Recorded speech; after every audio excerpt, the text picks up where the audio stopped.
काही ठिकाणी नैसर्गिक वाळू आहे, काही ठिकाणी नैसर्गिक वाळू नाही आहे. त्या ठिकाणी एमसँड वरून आणलेला आपण 50 क्रेशर एका जिल्ह्यात 1,500 क्रेशर देतो आहे नुसतं एमसँड तयार करणे. आणि ही एमसँड 24 तास आपण करणार आहोत तयार. प्रत्येक 5 एकरचा जमीन आपण देणार आहोत. 5 एकर जमीन देऊन फर्स्ट कम फर्स्ट MSMEच्या सर्व सुविधा आपल्या सवलती आहे त्या सवलती देऊन 50 क्रेशर एका जिल्ह्यात देतो आहे.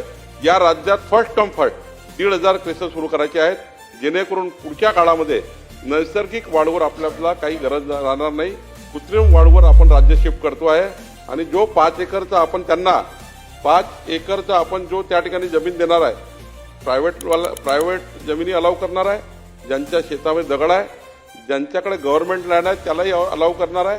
आणि जो 5 एकरचा पॉन्डचं डिझाईन असणार आहे कसं एमसँड करायचं, तो जो त्या ठिकाणी तलाव तयार होईल तो जलसंधारण आपण देणार आहे. त्यामुळे एकीकडे पाणीसाठा होईल, दुसरीकडे वाळू तयार होईल